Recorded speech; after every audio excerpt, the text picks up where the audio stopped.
Bonjour à tous et bienvenue pour une nouvelle vidéo sur un jeu qui a maintenant quelques années, 4 ans, Secret Hitler, un jeu de rôle caché qui a un titre assez bon, que les gens ont beaucoup de mal forcément à accepter, ce qui est tout à fait logique, puisque ça va parler de l'ascension d'Hitler au pouvoir en 1932. Et comme il a été élu par voie démocratique, hein, par le vote, voilà, ça reprend en fait cette idée et la mécanique du jeu évidemment est totalement en accord avec le thème. Alors c'est un jeu qui est en fait un jeu sur la démocratie, non pas sur le fascisme en lui-même. Et pour moi, il a un grand intérêt pédagogique que j'expliquerai en fin de partie. Voilà. Autre chose, c'est un jeu, moi j'ai une version officielle, il coûte à peu près 40 euros. On peut y jouer jusqu'à 10 personnes. Il y a marqué 45 minutes. Honnêtement, les parties elles durent entre 15 et 30 minutes. Ça peut durer 45 si vous avez des gens qui parlent beaucoup.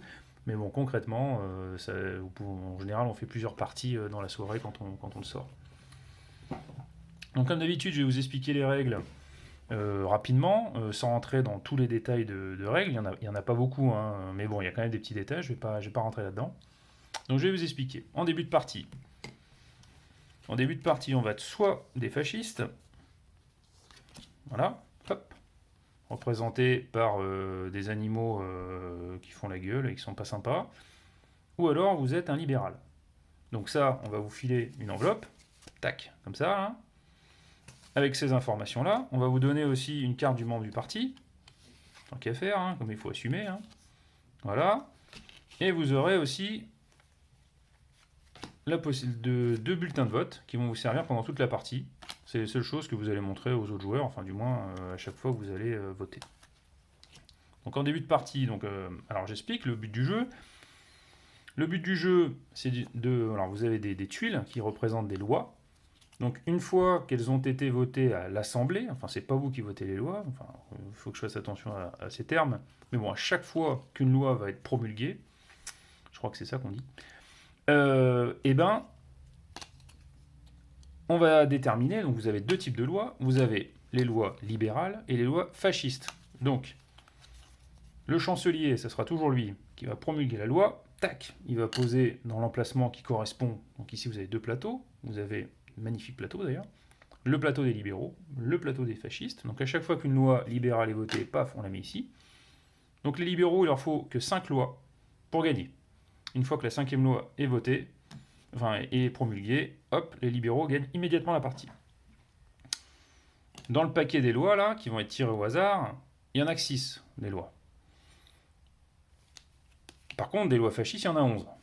Vous allez vite comprendre que finalement, ça va vite être le bazar. Hein, parce que bah, à l'époque, on votait plutôt, on a une tendance au fascisme hein, quand même, hein, faut le dire, hein, dans l'Europe. On s'en souvient peut-être plus, mais c'était le cas un peu partout. Hein. Et donc ça, c'est comme ça que gagnent les libéraux. Les libéraux peuvent gagner d'une autre manière, je vais en parler un petit peu après, c'est que à peu près au milieu du jeu, on peut commencer à tuer des gens. Donc, si jamais Hitler meurt, Hitler, il est où Hitler? Il est là, parce qu'il y en a un des joueurs qui va être Hitler. Hein. Si jamais quelqu'un arrive à le débusquer et à le buter, et bien dans ces cas-là, la partie est immédiatement gagnée par les libéraux.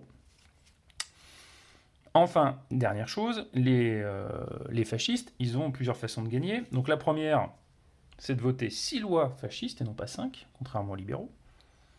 La deuxième chose, c'est que Hitler, si 3 lois fascistes sont votées, 1, 2, 3, voilà, avec mon accent anglais merveilleux. Dans ces cas-là, si à un moment donné le président désigne Hitler chancelier et que celui que tout le monde a voté et que tout le monde est d'accord, et bien hop, comme dans la vraie vie, paf, il devient chancelier. Et dans ces cas-là, ils ont immédiatement gagné. Donc c'est très souvent, on gagne de cette manière-là. Voilà. Donc comment ça se passe? Donc au début, on choisit un président. Le président passera toujours à son voisin ce rôle-là. Bon. Dans un premier temps, le président, il choisit un chancelier. Moi, je suis Robert, je choisis Gertrude. Alors, au début de partie, on ne sait jamais qui est qui. Hein. Donc, en gros, on vote un chancelier au hasard. Hein. Mais comme je vous l'ai dit, même si Hitler est chancelier à ce moment-là, il ne pourra pas se déclarer vainqueur. parce que forcément, c'est le chancelier qui se déclare vainqueur, parce qu'il n'y a que lui qui sait s'il est Hitler ou pas, eh ben, ça ne peut pas arriver avant qu'il y ait 3 lois fascistes. Donc au début de parti, on ne prend pas trop de risques.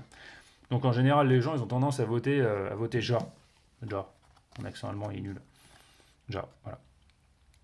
Donc on vote, chacun vote et tout. Si jamais les gens sont pas d'accord, ça peut arriver. Des fois, tout le monde dit non, je veux pas que ce soit lui, j'ai gros doute sur lui. Bon, en début de partie, ça n'arrive pas, mais ça peut arriver. Ou des fois, juste pour rigoler, en m'aidant, tout le monde m'aidant, bon, ça peut arriver. Donc dans ces cas-là, hop, on avance sur cette petite, sur ce petit bitonio là. Si jamais il y a trois fois, si trois fois les votes, comment dire, sont négatifs, 3 fois de suite, hein, dans ces cas-là, hop, on révèle une tuile au hasard, sans regarder, immédiatement une loi est promulguée. Donc si les libéraux ont du bol, tant mieux, si les fascistes, tant pis. Donc une fois on revient à mon truc là, imaginons que le président et le chancelier, finalement on est d'accord sur ce couple et que tout le monde a voté oui. Dans ces cas-là, le président, qu'est-ce qu'il fait? Il prend 3 tuiles, 1, 2, 3, bon, on va donner un exemple différent. Donc il prend 3 tuiles au pif, il en défausse une, et il donne les 2 tuiles restantes à son chancelier. Gertrude, chancelier, hop. Je suis Gertrude, je sais pas trop, moi je vais voter ça. Voilà, et on défausse l'autre. Évidemment, les défausses sont face cachée, donc personne ne sait quoi. Donc vous comprenez un petit peu le truc. Le président, en fonction du choix qu'il va laisser au chancelier, il va avoir une information. Et en fait, pendant tout le jeu, vous aurez comme ça des petites informations qui vont arriver. Et chacun, évidemment, il va commencer à accuser des gens. Il va dire, tiens, mais pourquoi il a voté ça? Moi, je lui ai donné ça. Il a eu le choix, mais pourtant, il a voté une fasciste. Mais moi, c'est bizarre de voter une fasciste. Pourquoi? Et tout. Non, bref.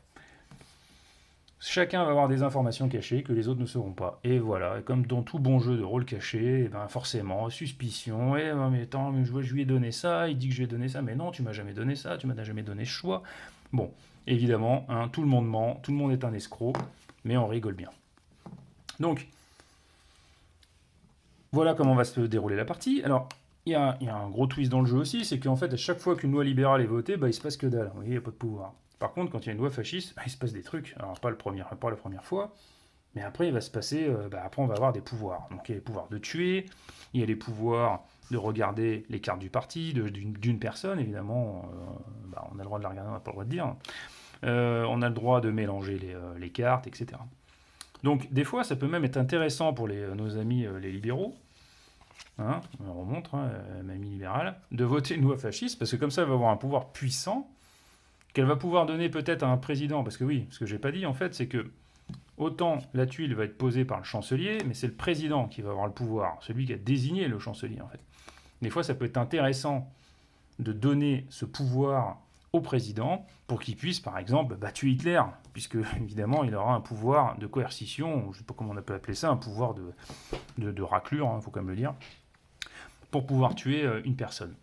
Donc voilà, le jeu va se dérouler. Donc pourquoi j'aime ce jeu? Donc j'aime ce jeu parce que déjà, c'est un jeu, contrairement au loup-garou, on n'est pas éliminé dès le début. Donc on va pouvoir jouer, vous voyez, jusqu'à au moins le milieu de la partie, voire plus. Donc on n'est pas là à s'embêter, là, une fois qu'on est éliminé. Au loup-garou, j'adore ce jeu, mais le loup-garou, bon, voilà. On peut des fois être éliminé dès le début, ça peut vraiment être lourdingue. La deuxième chose aussi, c'est que ce jeu est génial, parce qu'en fait, vous n'avez pas besoin d'expérience de jeu. Même si vous ne connaissez pas bien le jeu, vous allez immédiatement vous amuser. Les règles sont vite intégrées, puis on comprend tout de suite le truc, puis c'est quand même un thème qui parle, le vote et tout, et ce que ça peut amener. Donc tout de suite, les gens ils comprennent, et ils savent ce qu'ils doivent faire et ce qu'ils doivent dire. Donc c'est ça, pour ça, c'est excellent. La troisième chose, c'est que c'est un jeu qui est quand même pédagogique. Le thème au début paraît horrible et outrancier, pourtant c'est un jeu qui peut être joué avec les enfants. Moi perso je le fais, alors je le fais dans un but pédagogique, je leur explique comme ça tout l'intérêt du droit de vote, tout l'intérêt de faire attention à qui on vote et de bien se renseigner avant de voter pour quelqu'un et des conséquences que cela peut avoir. Donc pour moi c'est un outil pédagogique. Les enfants chez moi adorent ce jeu et j'espère en tout cas que ça leur permettra d'au moins de voter dans leur âme et conscience et de ne pas regretter après un jour un vote. Voilà, donc c'est un excellent jeu de rôle caché, peut-être le meilleur. Pour moi, c'est le meilleur. Sachez qu'il existe quand même des versions. Alors, ce jeu, il est libre à la vente, hein. Vous pouvez l'acheter n'importe où, en France en tout cas. Pas en Allemagne, hein, sûrement pas. Par contre, il existe des versions print and play, Secret de Palpatine, Secret de Benalla, j'ai vu, très drôle, Secret, Secret de Voldemort, enfin bref. Il en existe plein. Normalement, vous n'avez pas le droit d'acheter ce jeu dans ces versions parce que c'est interdit. Voilà, il n'est pas entièrement libre de droit. Il est libre de droit sur certains points, mais pas entièrement. Donc sachez-le. Voilà. En plus, le matos, il est juste fou, hein. Il est fou le matos, hein. C'est vraiment un très très beau jeu. Voilà, sur un thème pas facile, mais bien expliqué. Je suis sûr qu'il fera un carton chez vous. Voilà, je vous souhaite une très bonne fin de journée ou une très bonne journée ou une très bonne soirée, peu importe quand est-ce que vous regardez la vidéo. Et je vous dis à bientôt pour une nouvelle vidéo sur un jeu qui ne fait plus le buzz. Allez, à bientôt.